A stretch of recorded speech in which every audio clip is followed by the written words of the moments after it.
Assalamualaikum warahmatullahi wabarakatuh. Alhamdulillahi rabbil alamin wal aqibatu lil muttaqin wala udwana illa ala zalimin.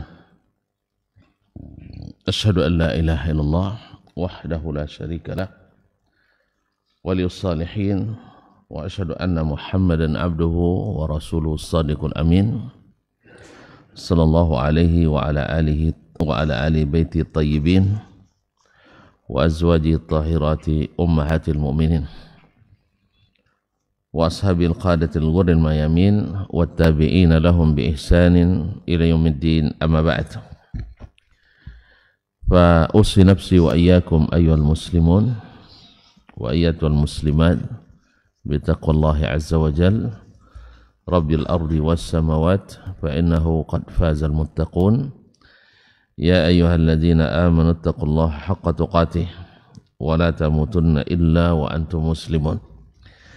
Alhamdulillah, subhanahu wa ta'ala masih mengizinkan kita untuk berada di jalan ilmu ini. Diizinkan kita bersama untuk menikmati kebersamaan dalam ketaatan ini. Semoga Allah menerima amal ibadah kita, mengabulkan doa, harapan dan permintaan kita. Amin. Salawat dan salam kepada Nabi SAW, kepada Ahlul Bait, para sahabat, para tabi'in, serta siapapun yang setia mengikutinya sampai akhir masa. Bapak dan Ibu kaum muslimin dan muslimat, saudara-saudari, ikhwan akhwat yang dirahmati Allah SWT, yang hadir di Masjid Zaid bin Thabit radhiyallahu anhu Pekanbaru, ataupun yang menyaksikan serta mendengarkan dimanapun berada, para alim ulama, para asatidzah, para pemuka adat, pemuka masyarakat yang saya muliakan, yang saya hormati, yang saya cintai. Melanjutkan, kemarin sudah 2 majelis kita mengambil penjelasan ringkas tentang syarat-syarat hadis diterima atau syarat hadis sahih. Yang pertama adalah adalatu arwat, yaitu rawinya yang adil, istiqamah agama dan muruahnya.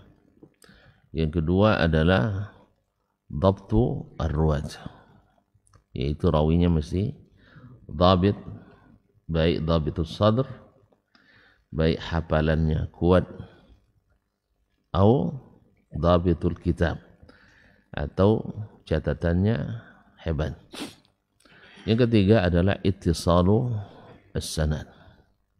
Sanad mesti bersambung, yaitu dari rawi pertama sampai rawi terakhir. Dan kita sudah sebutkan pula awalul isnad, dah lupa lagi, sahabat akhirul isnad. Jangan lupa, kalau tidak jadi paham kita nanti. Jadi sahabat akhirul isnad, awalul isnad ada syekhnya perawi. Kalau perawinya di sini Al-Bukhari rahimahullah, maka awalul isnad adalah syekhnya Imam Al-Bukhari. Kalau Muslim berarti syekhnya Imam Muslim, itu awalul isnad, awal isnad. Dah. Kalau akhir sahabat atau tabi'in, yaitu yang merawikannya dari Nabi SAW. Ini penting diketahui karena ada beberapa istilah yang nanti akan berbeda. Kemudian yang keempat adalah tidak syadz, artinya riwayatnya tidak bercanggah atau berbeda dengan riwayat yang lain, di mana perbedaan itu bukan sifatnya variatif, tapi sifatnya kontradiktif. Artinya kalau variatif berarti sekali diriwayatkan seperti itu, sekali begitu. Tapi kalau seandainya kontradiktif, tidak. Terbukti bahwa syekh hanya meriwayatkan dengan satu versi saja, bukan dengan beberapa versi, atau dengan satu lafaz saja, bukan dengan beberapa lafaz. Nah, kalau dia mukhalafani thiqah, maka hadisnya syadz. Dan di atas syadz namanya munkar, yaitu dhaif yang riwayatnya berbeza dengan riwayat yang lebih kuat atau thiqah. Baik, jadi mana yang lebih lemah? Syadz atau munkar? Munkar lebih lemah. Yang kelima adalah tidak ada illah. Tidak ada ilat, dan ilat ini adalah ilat atau penyakit yang tersembunyi. Zahirnya hadisnya sehat, ternyata ada penyakit yang tersembunyi. Makanya ilalul hadis adalah spesialisasi yang paling sulit dalam semua disiplin ilmu hadis. Jadi kalau sudah sampai dia ke taraf alim bi ilalul hadis, maka dia adalah tingkat tertinggi daripada ulama hadis. Nah, tingkat tinggi daripada ulama hadis. Nah, kita kan selalu melihat dari sisi hafalan saja ya. Nah, bisa saja orang hafal hadis tapi dia bukan alim bil hadis. Dia hafiz hadis tapi bukan alim. Ya, yang alim itu adalah seperti Al-Bukhari, Muslim, Abu Daud dan seterusnya. Yaitu mereka memang mengetahui hadis, tapi ada yang hafiz tapi tidak alim. Dan ada pula yang hafiz tapi jarang ini ya, kadzab. Hafiz tapi kadzab. Apa makna kadzab? Pendusta. Jadi hafiz saja tidak bisa hafiz saja bukan menjamin seseorang itu thiqah, menjamin orang itu paham. Nah, bahkan di antara hafiz ada yang berdusta.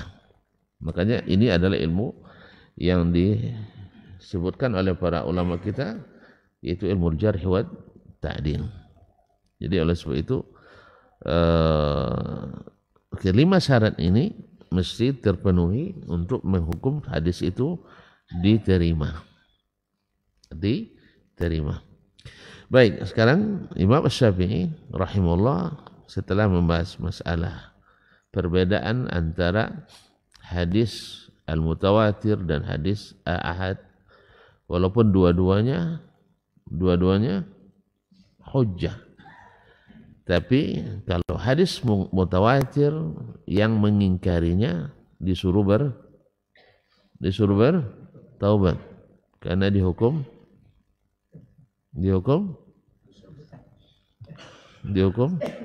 semuanya dosa besar menolak hadis. Dihukum murtad karena thubutnya yakin. Seperti Al-Quranul Karim mengingkari satu huruf Al-Quran, hukumnya kafir. Walaupun hanya alif, lam, mim. Pokoknya saya tidak mau pakai alif tu, lam saja, lam, mim. Maka orang ini dihitung kafir, disuruh taubat. Karena sabit mutawatiran. Sabit mutawatir. Sedangkan hadis ahad, orang yang mengingkarinya kita tidak hukum kafir karena tidak mutawatir, artinya tidak qat'i'us subun. Sedangkan al-mutawatir qat'i'us subun. Kalau sudah tidak ada sedikit pun margin errornya, lalu diingkari juga, itu berarti orang ingkar sekali. Tapi kalau karena hadis ahad kan masih ada margin errornya, kemungkinan salahnya walaupun sedikit. Tapi kalau yang mutawatir tidak ada lagi margin errornya, tidak ada lagi kemungkinan salahnya. Itu perbedaan yang disebutkan. Nah, sekarang beliau masuk pada masalah hadis yang salah satu dari syarat sahihnya tidak terpenuhi, yaitu hadis al-munqati'.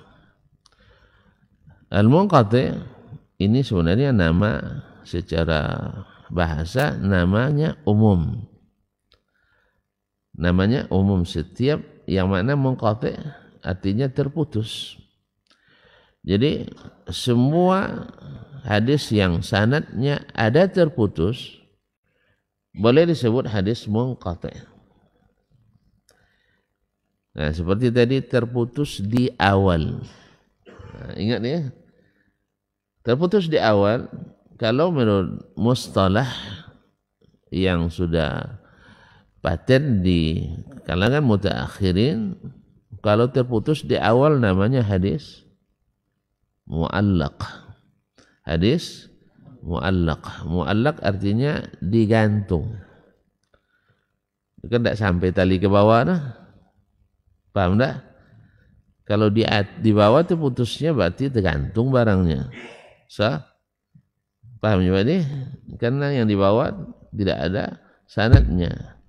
Jadi misalnya Al-Bukhari langsung meriwayatkan dari Imam Malik. Meriwayatkan dari Imam Malik. Pada antara beliau dengan Imam Malik satu perawi.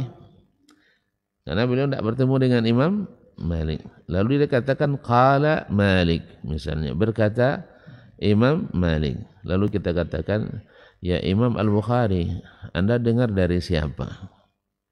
Sah? Nah, kalau dia buktikan, di riwayat lain dia sebutkan hadatsana misalnya Abdullah ibn Maslamah. Qala hadatsana Malik. Berarti sanadnya bersambung. Cuma di sini sengaja dia gugurkan misalnya. Nah, ini namanya mu'allaq. Kalau terjadi gugur sanad di akhir. Siapa akhir sanad tadi? Sahabat atau tabi'in misalnya. Pokoknya satu gugur di akhir, yaitu yang meriwayatkan dari Nabi yang gugur. Bisa sahabat dan pada umumnya ada sahabat. Ini nama hadisnya mursal. Ini nama hadisnya mursal. Nah, dan ada yang terputus di tengah. Satu atau lebih. Satu atau lebih. Terputusnya bukan di awal, bukan di akhir, tapi terputus di tengah. Bila terputus di tengah itu satu atau lebih, tapi tidak berurutan. Satu atau lebih tidak berurutan. Kalau satu tidak perlu dibilang berurutan ya. Nah, tapi kalau dua tidak berurutan, itu namanya munqati'. Hadisnya munqati' secara istilah.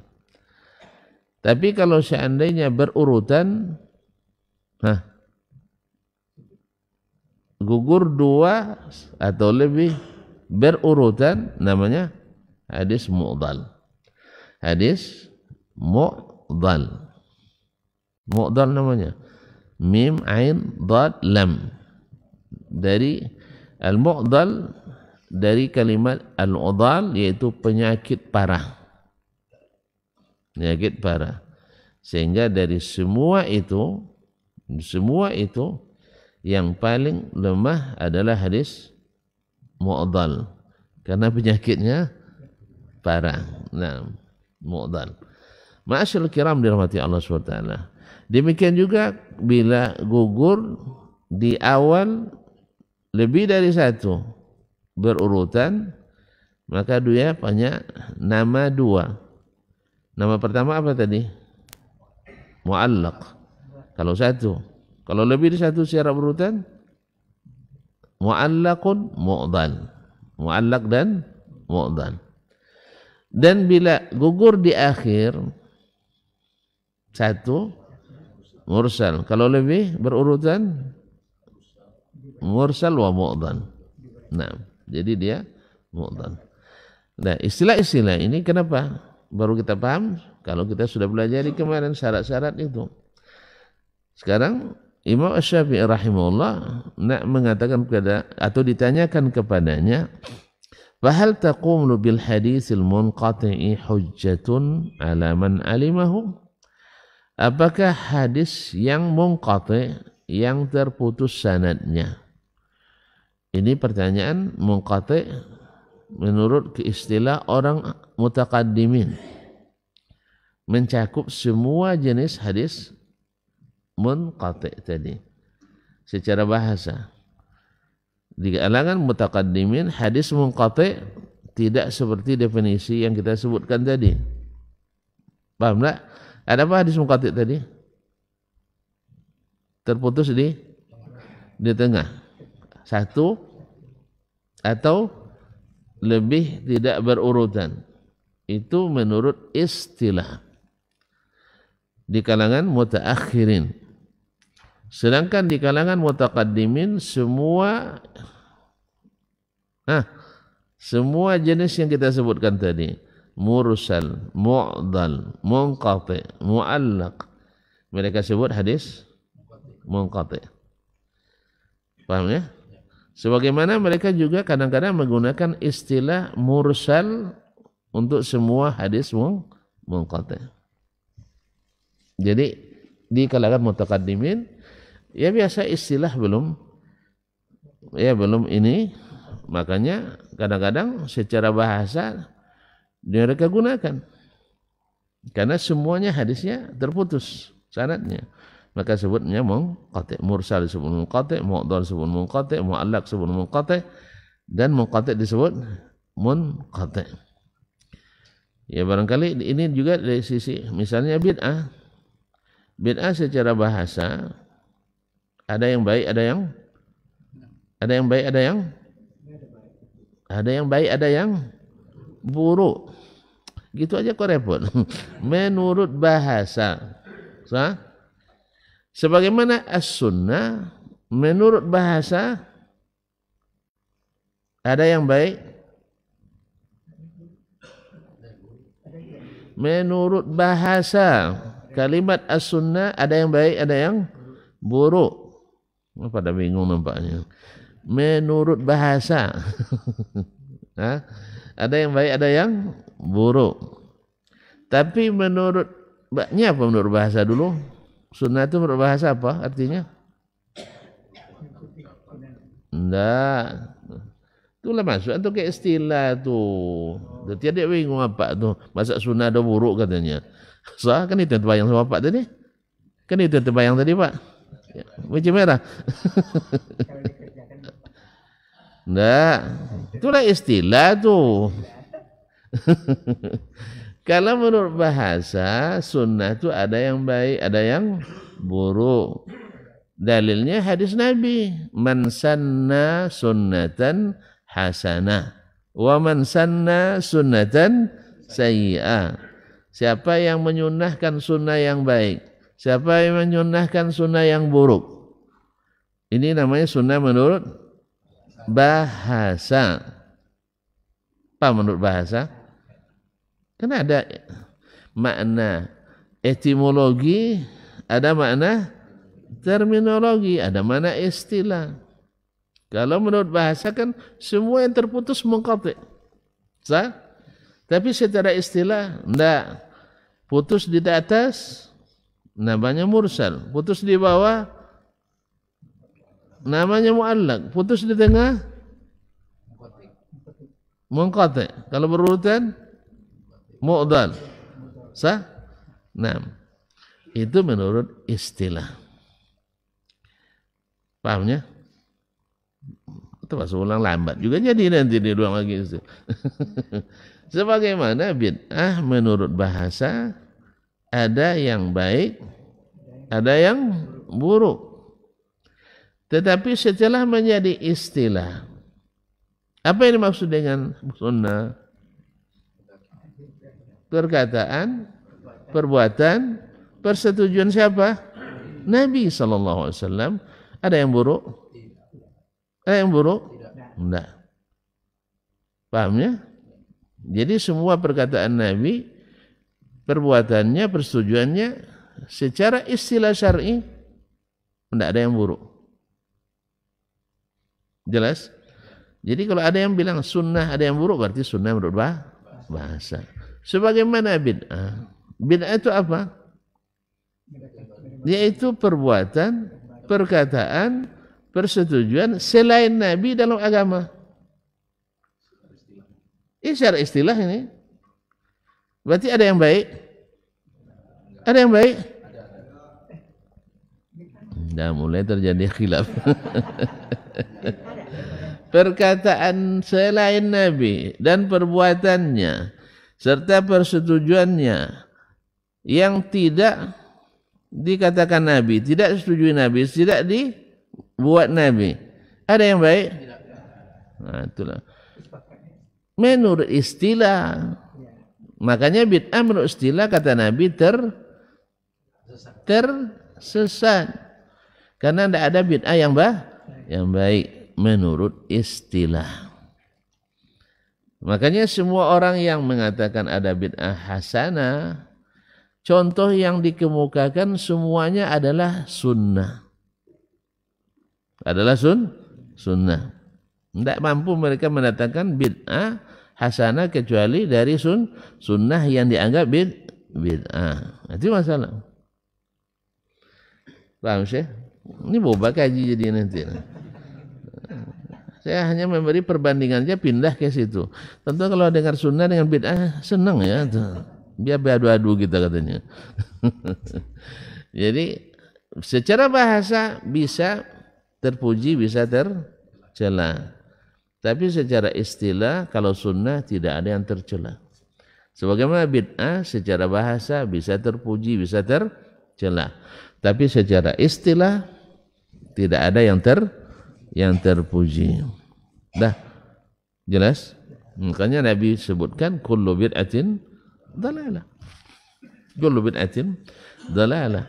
Karena ikut campurnya selain Nabi dalam menetapkan syariat yang tidak berdasarkan dalil itu adalah merusak agama. Merusak agama baik atau bagus? Hah? Oh, buruk ya. Buruk atau tidak baik? Oh sama. Alhamdulillah. Jadi kaum musliman tidak ada yang baik. Ya oleh sebab itu benarlah Nabi katakan kullu bid'atin dalalah. Naam. Walhamdulillah. Ma'asyarul kiram dan lanjut. Jadi kita lanjut ya. Fahal taqumul hujjatu taqumu bil hadisil munqati' hujjatun ala man alima. Ini pertanyaan diajukan pada Imam Syafi'i. Apakah hadis munqati' menjadi hujjah yang wajib diikuti atau diterima oleh orang yang mengetahuinya? Ingat, Imam Syafi'i selalu mengatakan man alimahu, siapa yang mengetahuinya. Berarti kalau belum sampai ya tidak berdosa. Makanya kalau seandainya ada seorang imam, ulama, ya fatwanya tidak sesuai misalnya dengan sunnah, maka kita akan cari uzurnya. Barangkali hadis ini tidak sampai kepadanya, maka dia tidak berkewajiban untuk mengikutinya. Tapi kalau sudah sampai, dah jelas ditolaknya, kita cari lagi alasan lain. Barangkali hadis ini menurut dia tidak sahih, atau pemahamannya, istimbatnya beda dengan yang lain atau dengan kita. Dicarikan alasan. Kalau dia memang ulama, alim dan mujtahid dan dikenal dengan ahli sunnah. Tapi kalau dia suka menolak hadis, ya suka mempelajari hadis, suka menakwilkan hadis, wala karamah. Ini orang memang dari asalnya tidak setia dan tidak istiqamah di atas sunnah. Walaupun bahasanya juga ahlus sunnah. Karena tidak satu pun aliran menyimpang kecuali mengatakan yang lain yang menyimpang. Karena memang dari awal sendiri yang punya sunnah itu, siapa yang punya sunnah itu? Nabi alaihissalatu wassalam. Ketika dia menyampaikan Al-Quran dan sunnahnya, menurut orang-orang Quraisy dia sesat atau ahlus sunnah? Nabi ketika berdakwah menyampaikan wahyu di Makkah pada awalnya disebut sebagai orang ahlus sunnah atau orang yang sesat? Sesat. Yang benar orang Quraisy. Yang benar adalah orang Quraisy. Jadi kenapa mereka bilang mereka yang benar? Kenapa mereka bilang mereka yang benar? Iya, kenapa mereka menganggap mereka yang benar? Itu yang mereka tahu. Itu yang mereka tahu. Dan mayoritas. Selalu orang mayoritas ya mengklaim dia yang benar. Itu biasa. Mayoritas mengklaim dia yang benar. Nah, padahal mayoritas adalah tidak ngaji. Tidak ngaji. Gimana pula mayoritas bisa benar? Mereka tidak ngaji sama sekali. Tidak tahu agamanya. Mayoritas orang Quraisy waktu itu ngaji apa tidak? Haji ya, tapi ngaji tidak. Ngaji tidak, haji ya rajin. Syiar hidup. Ka'bah disucikan. Tanah suci dijaga. Bulan-bulan suci dihormati. Sah? Ya. PHBI dihidupkan. Yang paham aja lah ya. Nah. Jadi syiar-syiar hidup. Syiar-syiar hidup. Berbuat zalim di bulan suci tidak boleh. Berbuat zalim di tanah suci tidak boleh. Jelas? Tapi ibadahnya banyak yang dimodifikasi. Labbaik Allahumma labbaik sama juga. Sama dengan yang tuan baca itu. Cuman ada selipannya. Apa selipannya? Labbaik la syarika lak illa syarikan huwa lak. Tamlikuhu wa ma malak. Kalau selipan itu apa nama? Yang diselipkan itu apa namanya? La ilaha illallah bid'ah. Tambahan-tambahan kudian itu namanya bid'ah. Bid'ah apa? Bagi yang nambahkan hasanah. Iya kan mereka. Masa mereka sengaja sesat? Ada yang mau sengaja sesat? Enggak. Jadi belum duduk masalah nampaknya. Sesatnya setiap umat mulai dari umat Nabi Nuh sampai umat Nabi Muhammad sallallahu alaihi wasallam. Sebab sesatnya apa? Bid'ah. Orang Yahudi, kenapa mereka tersesat? Karena bid'ah. Orang Nasrani, kenapa mereka tersesat? Karena bid'ah. Orang Mekah, pengikut Ibrahim dan Ismail, kenapa tersesat? Karena bid'ah. Apa bentuk bid'ahnya? Selipan tadi. Diselip-selipkan. Airnya diselip-selipkan. Karena selipan kadang menimbulkan slip. Nggak paham ya? Nah, payahlah. Ada slipnya. Jadi kalau sudah ada slipnya, payah untuk dihilangkan selipan itu. Sah ya? Tahu slip? Apa itu? Hah? Bukti pembayaran, woy. ada slipnya. Nih, tentu memang biasa tidak belanja pakai slip. Ada slipnya. Kalau sudah ada slipnya, artinya menjadi sumber penghasilan bagi masyarakat Mekah, susah dihilangkan. Sah? Maka berhala itu ada sumber PAD di situ. Penghasilan asli Dayan. Jadi susah dihilangkan.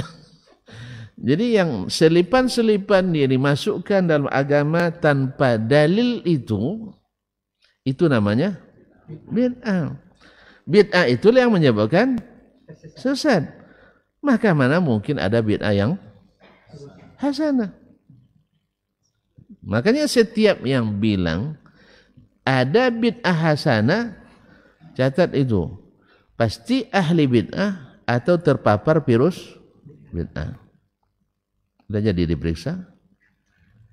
Silakan. Bawa ke sini yang mengatakan ada bid'ah hasanah dan sabit dari dia, kecuali ada tidak ada dalil ada bid'ahnya atau terpapar virus bid'ah. Paham tak? Sebutlah. Biar saya tunjukkan. Kalau saya tunjukkan tidak mau nanti tuntut nggak? Nah, takut tersinggung. Wah, ini mudah tersinggung kan? Apalagi yang bawa belek ngaji, tersinggung beleknya. Nah, situ saya amati semua yang mengatakan ada bid'ah hasanah, pasti ahli bid'ah atau terpapar virus bid'ah. Karena dekat-dekat akhirnya tercampur antara bid'ah dengan sunnah. Nah, coba sebut ulama yang menyebut bahwa ada bid'ah hasanah. Kalau sabit dari beliau. Karena sebagian tidak sabit darinya tapi dipahami orang dia menhasanahkan bid'ah seperti Imam Asy-Syafi'i rahimahullah. Imam Syafi'i anti bid'ah tapi dijadikan sebagai ahli bid'ah sebagian. Bahwa beliau mengatakan ada bid'ah hasanah. Padahal yang menurut beliau bid'ah hasanah itu seperti bahasa tadi. Yaitu bid'ah menurut bahasa. Itu yang sabit dari beliau radhiyallahu taala anhu. Makanya kaum muslimin dan muslimat dirahmati Allah. Kenapa orang-orang pengikut mazhab Syafi'i hari ini enggan membaca kitab Syafi'i langsung? Enggan membaca kitab Syafi'i langsung dengan berbagai alasan. Bahasa Imam Syafi'i itu susah dipahami. Karena memang kalau dibaca nanti akan terbukti bahwa apa yang mereka katakan bahwa Imam Syafi'i pro bid'ah hasanah adalah hisapan jempol semata, pepesan kosong. Nah, tapi kalau diambil dari Asy-Syafi'iyah, iya. Karena mereka meriwayatkan dari memahami dari Imam Syafi'i seperti itu, seperti banyak masalah-masalah fikih yang salah dipahami dari Imam Asy-Syafi'i rahimahullah, seperti melapaskan niat dalam salat atau ibadah lainnya. Mereka mengira Imam Syafi'i mensyariatkan atau menyunahkan atau menganjurkan melapaskan niat. Padahal beliau waktu itu sedang berbicara tentang memulai haji dengan talbiyah. Dengan labbaik Allahumma hajjan. Maka di haji ini dilafazkan. Dan boleh tidak dilafazkan. Adapun salat wajib dilafazkan. Paham? Memulai haji boleh dilafazkan, boleh tidak dilafazkan. Ini berkata Imam Syafi'i. Sedangkan memulai salat wajib dilafazkan. Nah, pengikut mazhab Syafi'i yang pertama Abu Abdullah Zubairi memahami memulai salat wajib dilafazkan maknanya adalah niat. Paham? Padahal memulai salat dengan apa? Dengan takbiratul ihram. Jadi salah dia memahami ini diikuti oleh Syafi'iyah berikutnya. Pahamnya? Akhirnya apa? Sehingga Syafi'iyah seolah-olah memahami dari Imam Syafi'i niat salat mesti dilafazkan. Pada Imam Syafi'i bukan berbicara tentang niat, tentang amalan pertama memulai salat. Seperti amalan pertama memulai haji dan umrah. Amalan pertama dimulai dengan apa? Labbaik Allahumma hajjan. Atau labbaik Allahumma umrah. Atau labbaik Allahumma umratan mutamatti'an biha ilal hajj. Ya, ini dilafazkan. Memulainya dilafazkan. Kalau niat, tetap dalam hati. Pahamnya? Jadi makanya ketika tuan-tuan atau para ulama menyebut apa niat yang dilafazkan itu, kalau dilafazkan apa niatnya? Coba. Ada yang labbaik Allahumma hajjan? Enggak. Lafaz niatnya nawaitu. Nawaitu. Woi, nawaitu. Ada al-umrati awil hajj sah? Naam, adaan lillahi ta'ala. Ada Nabi baca itu? Enggak. Ada yang Syafi'i baca itu? Enggak. Makanya perkataan beliau disalahpahami oleh orang. Mungkin saja. Kita aja mungkin aja salah paham sah. Tapi buktikan aja.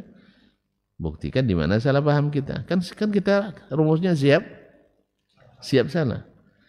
Makanya kita tidak takut disalahkan, tidak masalah. Karena kita juga berani menyalahkan.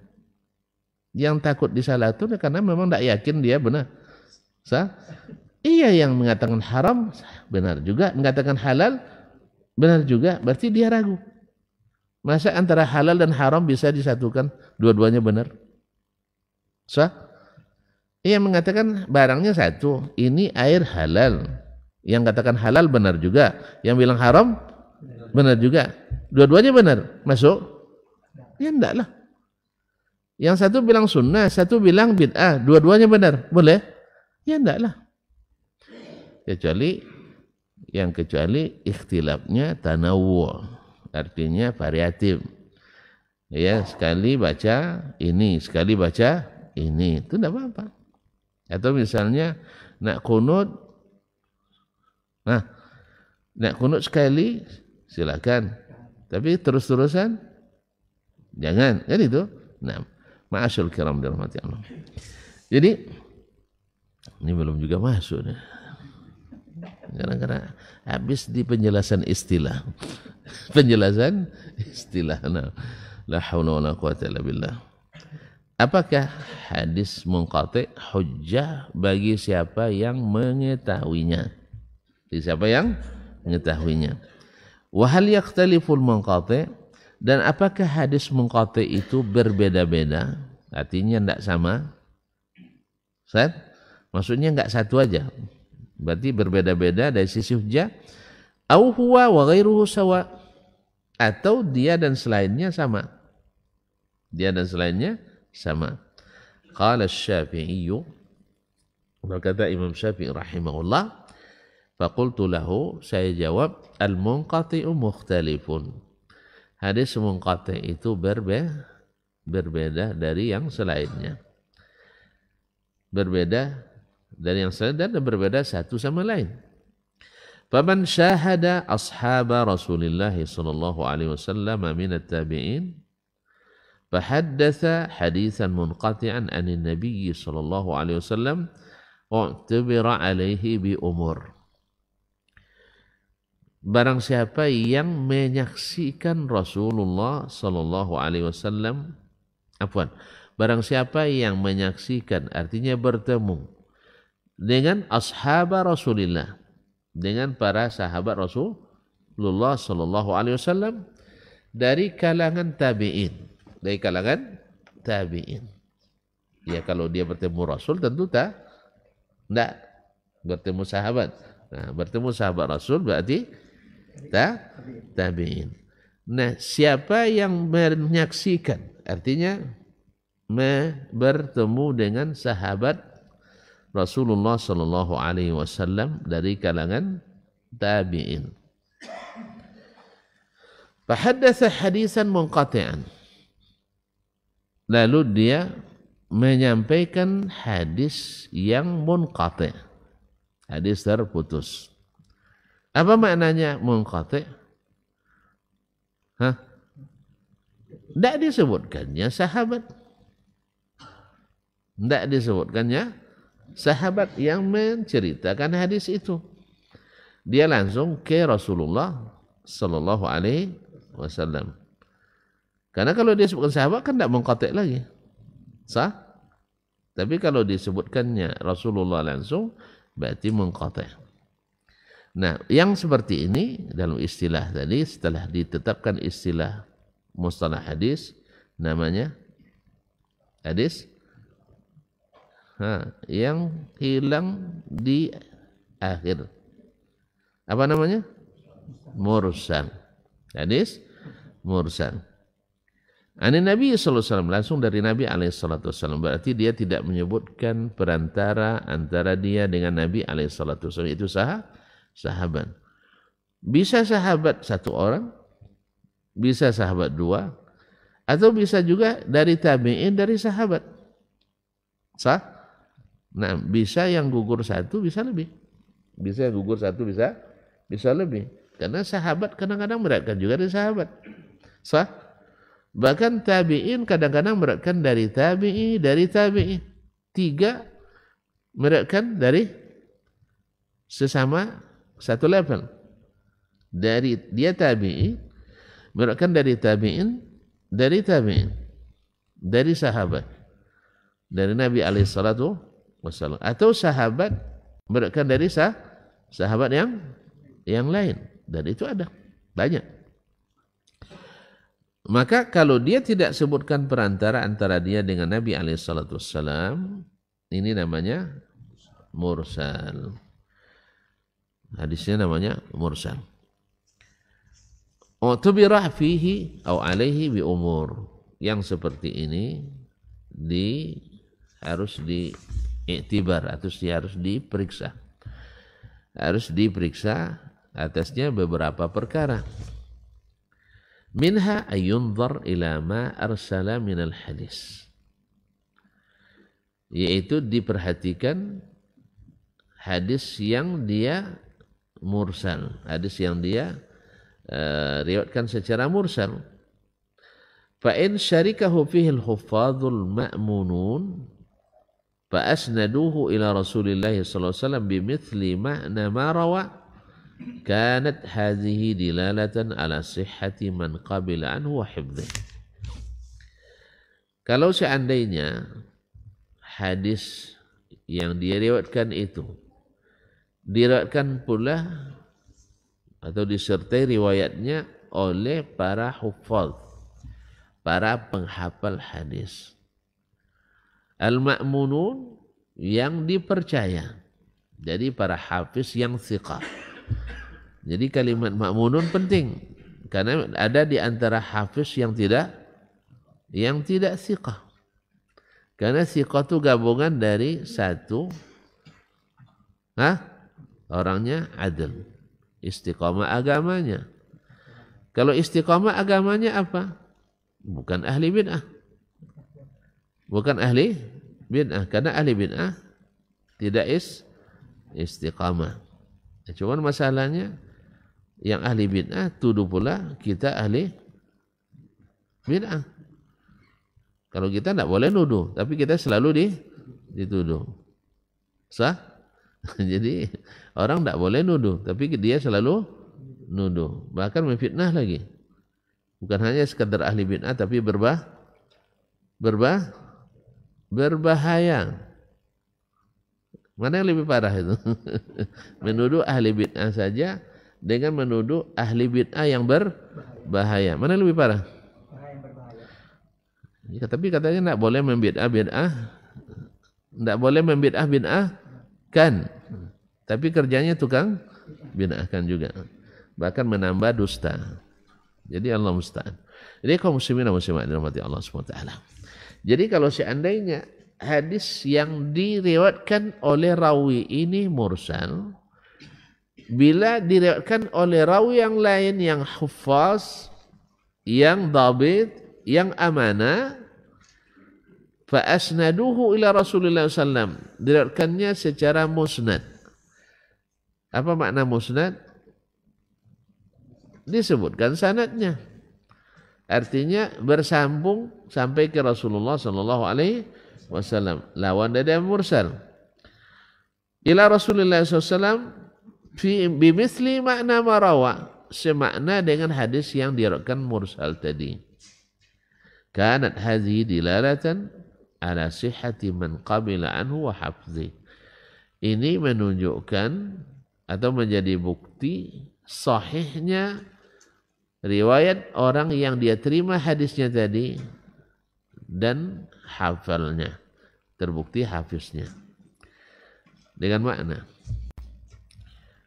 terasa dibuat ya Pak Edi, seorang tabi'in meriwayatkan hadis secara mursal. Jelas? Meriwayatkan hadis secara mursal. Nah, dia thiqah. Sampai ke dia thiqah. Cuman siapa yang digugurkan kita kan enggak tahu. Apakah sahabat saja atau tidak. Kalau memang terbukti bahwa yang dia gugurkan adalah sahabat, tidak ada masalah. Karena sahabat semuanya thiqah, semuanya adil. Yang masalahnya adalah kita tidak tahu. Lalu datang salah seorang rawi yang lain, misalnya Syekh, dan dia ini thiqah, lalu diriwayatkannya hadis yang sama, baik sama lafaznya atau sama maknanya, bersanad, jadi musnad, disebutkan siapa sahabat yang riwayatkan dari Nabi SAW, artinya riwayat beliau adalah hadisnya sahih. Itu menjadi bukti bahwa hadis yang diriwayatkan oleh Pak Edi tadi adalah sahih. Dengan makna, bila hadis yang sama diriwayatkan oleh yang lain yang selepel dengannya dan dia thiqah, maka hadis mursal di saat itu diterima. Walaupun makhrajnya berbeda, walaupun jalannya berbeda. Paham? Jadi sebenarnya ini dalam masalah secara ringkas, para ulama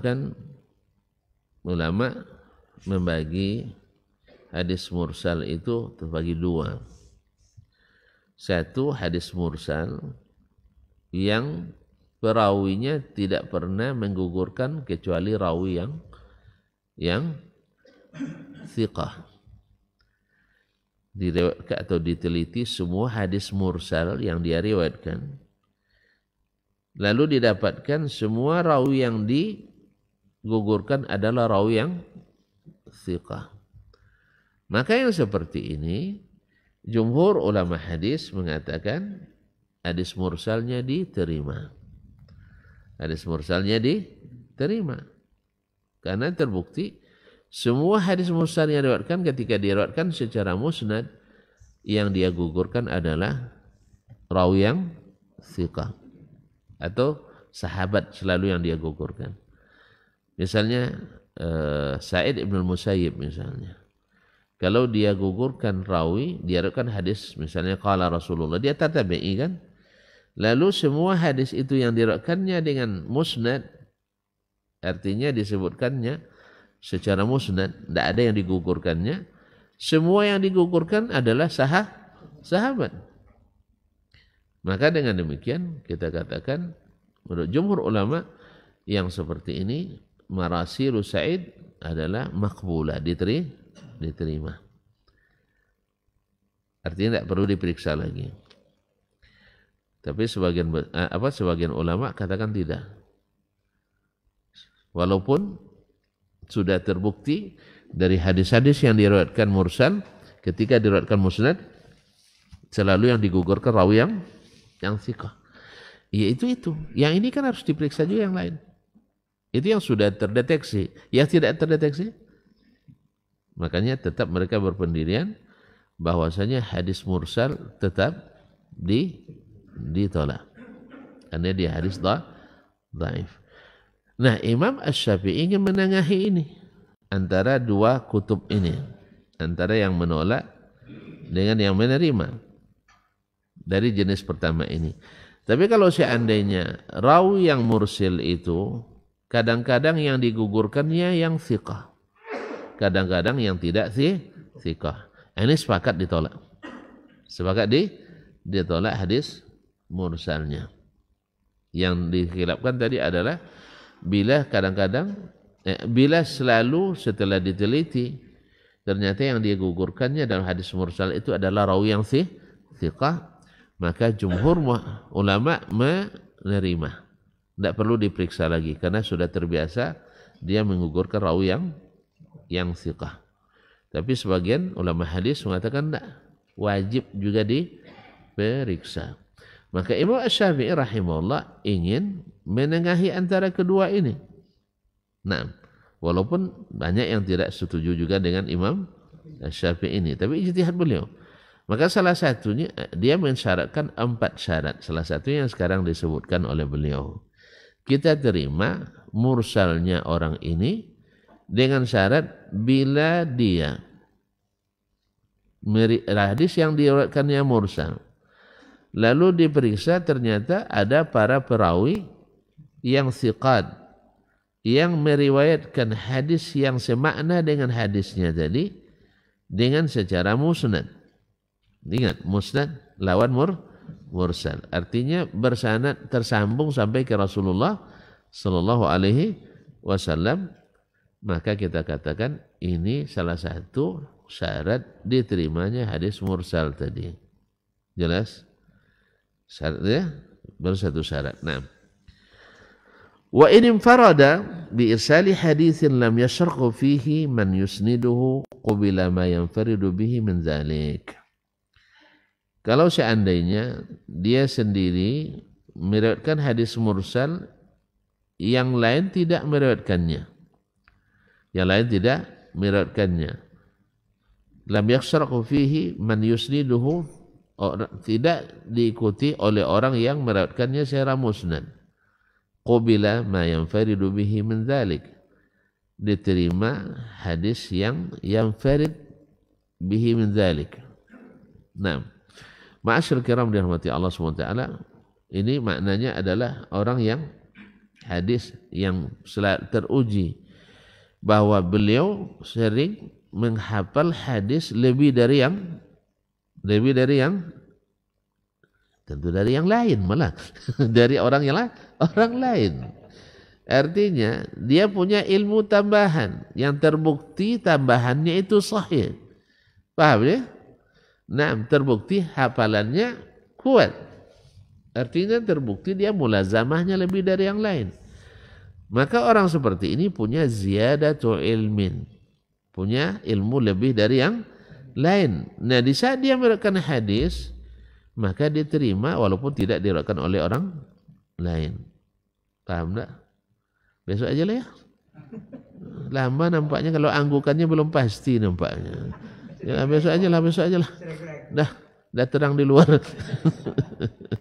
Iya. Nanti sambil dipikir-pikir apa nih maksudnya. Memang sulit memahaminya, apalagi memang masalah hadis. Sekarang baru tuan-tuan tahu bahwa belajar hadis itu tidak mudah rupanya ya. Iya betul. Saya digertak waktu nak masuk hadis itu, digertak oleh ketua Lajnah Asia itu. Ya, ketua bagian penerimaan mahasiswa dari Asia. Kalau kamu masuk hadis sekarang, sayang katanya, nanti kamu gagal. Saya bilang enggak, saya enggak pernah gagal kok. Saya bilang, kalau gagal dipulangkan. Pulang ke mana? Bilang ya ke rumah. Ya, kalau ke rumah apa ya, pulang ke rumah ya bilang. Ya, kecuali disuruh ke Guantanamo, enggak mau saya bilang.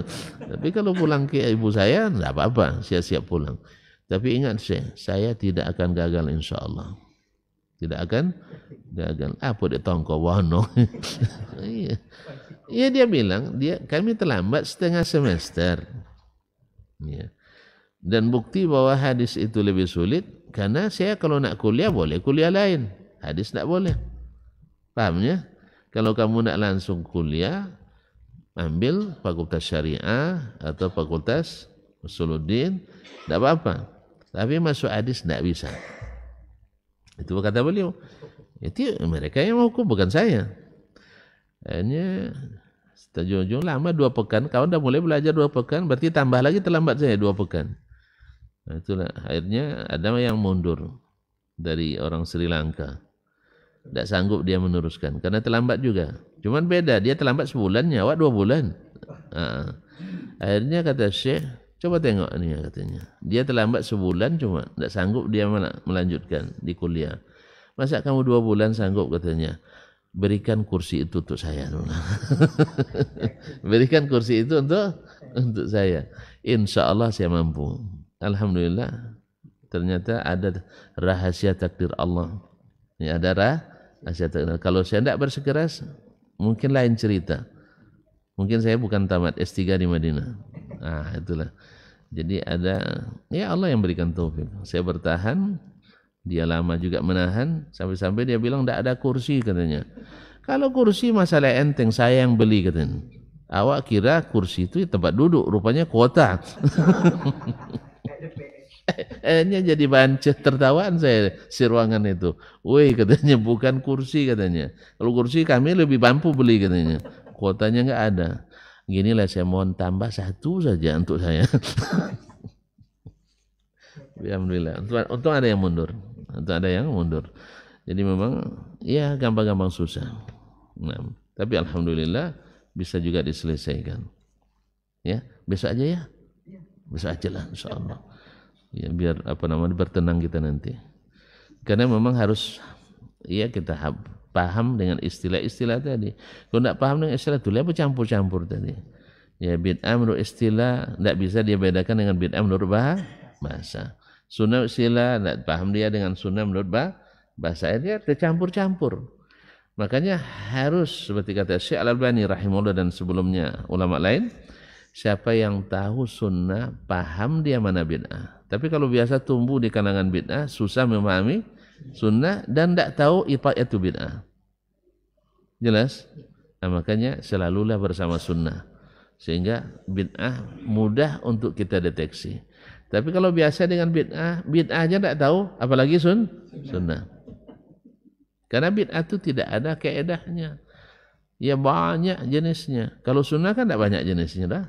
Nah, maka kalau kita sudah tahu yang asli, insya Allah yang palsu terdeteksi. Tapi kalau biasa pakai barang palsu, tidak kan tahu mana yang asli. Sahih? Nah. Kalau tahu jawaban benar, tahu jawaban yang salah. Tapi tahu jawaban salah, yang benar tidak tahu, yang salah juga enggak tahu. Betul itu. Makanya orang-orang yang nyontek ujian. Tengoknya saja mana yang banyak catatannya, yang banyak isinya, itu yang ditirunya sahih, karena dia tidak tahu. Tapi kalau antum tahu jawaban yang benar, walaupun selokal tuh bikin jawaban yang seperti itu tidak akan ditiru. Walaupun mayoritas buat, kita tidak akan ikut. Apa sebab? Kita tahu yang asli. Tahu yang benar. Tapi orang yang tidak tahu yang benar, tengoknya, oh cerdas orangnya, kuat hafalannya, banyak pesertanya, tinggi retorikanya, lucu. Jadi menyenangkan semua. Itu bukan inti daripada kaji. Baik. Mohon maaf ya. Mohon maaf. Terima kasih dan mohon maaf. Wabillahi taufiq wal hidayah. Wallahu taala alam. Wassallallahu ala nabiyina Muhammadin wasallam. Wassalamualaikum warahmatullahi wabarakatuh.